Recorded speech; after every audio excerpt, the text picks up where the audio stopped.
Hello, good morning, जोहार। मैं राजू और आप देख रहे हैं 24 झारखंड न्यूज। चलिए जानते हैं झारखंड की आज की 25 मुख्य बड़ी खबरों को।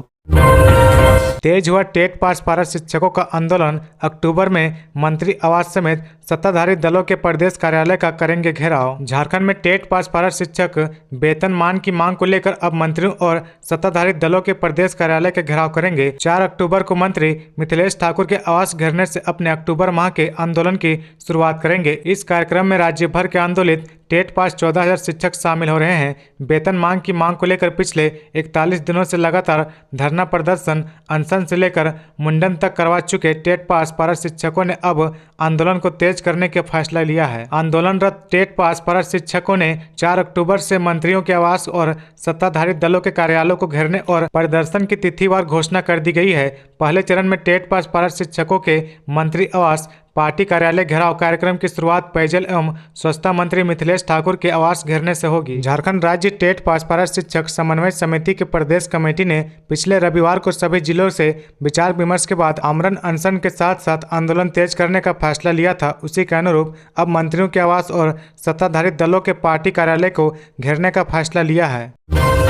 झारखंड के जामताड़ा में आकाशीय बिजली गिरने से 4 की मौत, मरने वाले में 10 माह की मासूम सहित 3 बच्चे शामिल। झारखंड के जामताड़ा जिले के नारायणपुर थाना क्षेत्र में वज्रपात से 3 बच्चे सहित एक महिला की मौत हो गई। सभी एक ही परिवार के रहने वाले हैं। ये लोग एक तंबू लगाकर रह रहे थे। भारी बारिश के दौरान आकाशीय बिजली इनके तंबू पर गिरी, जिससे तीनों बच्चे सहित एक महिला की मौत हो गई। वहीं कुछ लोगों के झुलसने की सूचना है। जानकारी के अनुसार चंदाडीह लखनपुर गांव में 1 अक्टूबर की शाम को यह हादसा हुआ है। तंबू पर बिजली गिरने की जानकारी जैसे ही ग्रामीणों को मिली, हड़कंप मच गया। अनन फनन में वे लोग वहां पहुंचे और सभी को इलाज के लिए सामुदायिक स्वास्थ्य केंद्र नारायणपुर ले गए, जहां डॉक्टर ने 3 बच्चों समेत महिला को मृत घोषित कर दिया। ग्रामीणों के अनुसार ये खाना बदोश परिवार से हैं, जो पश्चिम बंगाल के अंतर्गत पुरुलिया जिला के कोटशिला का रहने वाला है। ये लोग कुछ दिन पहले ही यहाँ आए थे और चंदाडीह लखनपुर गांव में टेंट लगाकर रह रहे थे। इसी टेंट के पास वज्रपात हुआ, जिसकी चपेट में सभी लोग आ गए। मृतकों में महिला नेचा चौधरी, उसका 11 साल का बेटा अंकित चौधरी, 5 साल का बेटा गगन चौधरी और 10 माह की नवजात इच्छा कुमारी शामिल है। गांधी जयंती से पूर्व रांची में स्वच्छता अभियान, राज्यपाल सीपी राधाकृष्णन ने दिलाई स्वच्छता की शपथ।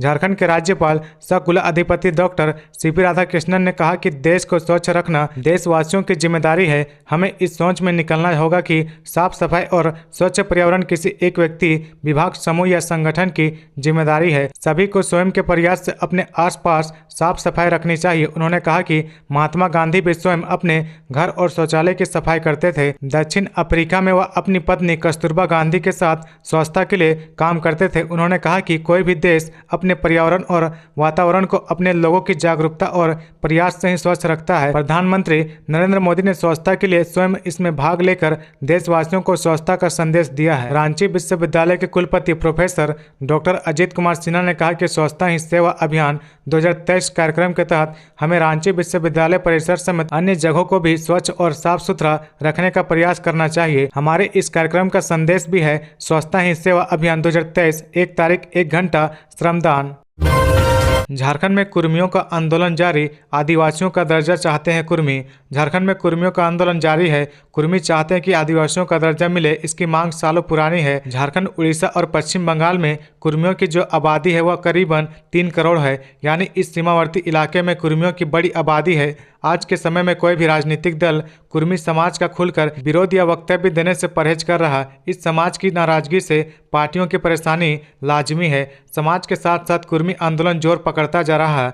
लंबे समय से एसटी में शामिल करने की मांग कर रहे कुर्मियों ने अब अपनी ताकत का एहसास कराना शुरू कर दिया है। इस मांग को लेकर हाल ही में बड़े आंदोलन हुए हैं। सबसे असरदार रहा रेल रोको आंदोलन। तीसरी बार भी रेल रोको में बड़ी संख्या में भीड़ उमड़ी। कुर्मियों का कहना है कि अंग्रेजों ने हमारे पूर्वजों को इसलिए आदिवासी माना था क्योंकि हमारी संस्कृति, रीति रिवाज, परंपरा, त्यौहार या सभी आदिवासी से मिलते जुलते हैं, तो हम आदिवासी क्यों नहीं है। उनका तर्क है कि आबादी के बाद कुर्मी जाति के साथ छलावा हुआ है। 1913 में अंग्रेज सरकार ने कुर्मियों को अनुसूचित जाति जाति माना था। 1913 और 1921 के सरकारी जनगणना दस्तावेज में कुर्मी आदिवासी के श्रेणी में थे, लेकिन 1931 की जनगणना में उन्हें इस श्रेणी से हटा दिया गया। कुर्मी समाज के लोग कह रहे कि आदिवासी का दर्जा उन्हें मिला हुआ था, जो भूलवश उससे छीन लिया गया। सरकार अब इस भूल को सुधारे और सरकार को सुधारने ही चाहिए। झारखंड में 2004 में जब मुख्यमंत्री अर्जुन मुंडा हुआ करते थे तो उन्होंने कुर्मी को एसटी में शामिल करने की सिफारिश केंद्र सरकार को भेजी थी। आगे बढ़ने से पहले अगर अभी तक आपने इस चैनल को सब्सक्राइब नहीं किया तो प्लीज सब्सक्राइब कर ले, जिससे आपको झारखंड की हर छोटी से बड़ी खबर की अपडेट आप तक पहुंचता रहे। महिला कांग्रेस के मैत्री महासम्मेलन से गायब रही 2 विधायक, भाजपा के साथ जाने के लगाए जा रहे कयास। कांग्रेस की महिला कार्यकर्ताओं को एकजुटता का संदेश देने और उनके बीच संगठन की मजबूत पकड़ दिलाने के लिए आयोजित कांग्रेस महिला मैत्री महासम्मेलन में 2 महिला विधायकों का गायब रहना सभी को खटक रहा। पार्टी के भीतर इस बात की भी चर्चाएं शुरू हो चुकी है कि कुछ विधायक जो दूसरे दलों में अपना अस्तित्व तलाश रहे हैं, उनमें कांग्रेस की महिला विधायक भी शामिल है। ऐसा नहीं है कि इन महिला विधायकों का पार्टी कार्यक्रमों से दूर रहने का यह पहला मामला है। बार बार पार्टी कार्यक्रमों में इनकी सक्रियता कम ही दिखती है। हाल ही के महीने में प्रदेश कांग्रेस अध्यक्ष 2 बार धनबाद गए और दोनों बार विधायक पूर्णिमा नीरज सिंह ने कांग्रेस के कार्यक्रमों से दूरी बरती। इसका कारण कुछ भी हो, पार्टी को इससे देर सवेर नुकसान ही उठाना पड़ेगा। हजारीबाग के बड़कागांव विधानसभा क्षेत्र से विधायक अंबा प्रसाद के सम्मेलन में नहीं होने पर भी सवाल उठ रहे। माना जा रहा कि उन्होंने स्वयं ही संगठन से दूरी बनाकर रखी है। दोनों विधायकों के संगठन से दूरी बरतने के कारणों में एक अहम बात यह है कि दोनों का क्षेत्र में अपनी अलग पैठ है। दोनों विधायकों का अपना एक अलग समर्थक वर्ग है जो कांग्रेस में होने अथवा नहीं होने से प्रभावित नहीं होता है। इसी कारण से इन्होंने संगठन से दूरी बना ली है। रांची के नामकुम में कस्तूरबा गांधी बालिका विद्यालय में स्वास्थ्य शिविर, राज्यपाल सीपी राधाकृष्णन ने किया उद्घाटन। कस्तूरबा गांधी बालिका विद्यालय नामकुम में स्वास्थ्य शिविर आयुष्मान भव का आयोजन किया गया। शिविर का उद्घाटन झारखंड के राज्यपाल सीपी राधाकृष्णन, स्वास्थ्य मंत्री बन्ना गुप्ता ने किया। इस दौरान शिविर में कुल 2378 लोगों का स्वास्थ्य जाँच की गई। मौके पर डॉक्टर जी लोकनाथन एवं उनकी टीम ने बधाई दी। कहा कि स्वास्थ्य शिविर के आयोजन से लोगों में स्वास्थ्य के प्रति जागरूकता आती है। बहुत सारे लोग जो किसी कारणवश चिकित्सक या अस्पताल नहीं जा पाते हैं, उन्हें शिविर के माध्यम से अपनी बीमारियों का पता होता है, उनका त्वरित इलाज भी संभव हो पाता है। शिविर बीमारियों की रोकथाम में महत्वपूर्ण भूमिका निभाता है। रक्तदान शिविर का भी आयोजन किया गया है। मौके पर 11 यूनिट रक्त एकत्र किया गया है। नाबालिग से गैंगरेप के दोषी आखिरी सांस तक जेल में रहेंगे बंद, रांची कोर्ट ने सुनाई कड़ी सजा। रांची की विशेष अदालत ने नाबालिग से गैंगरेप के मामले में दोषियों को अंतिम सांस तक का आजीवन कारावास की सजा सुनाई है।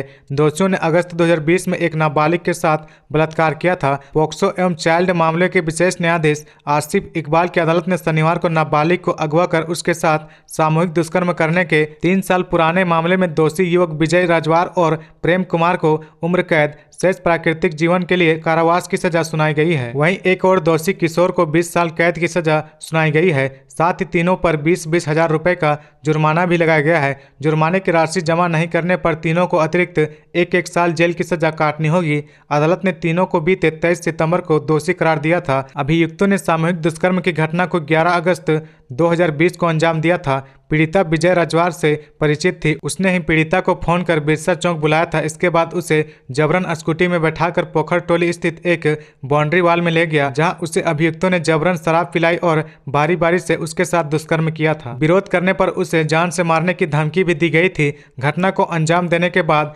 अभियुक्तों ने पीड़िता को फिर से बिरसा चौक ड्रॉप किया और फिर भाग गए। पीड़िता ने इसकी जानकारी अपने परिवार को दी। इसके बाद डोरांडा थाने में प्राथमिकी दर्ज की गई। एक आरोपी की उम्र 18 साल से कम रहने के कारण उस पर लगे आरोप की सुनवाई चिल्ड्रन कोर्ट में चली थी।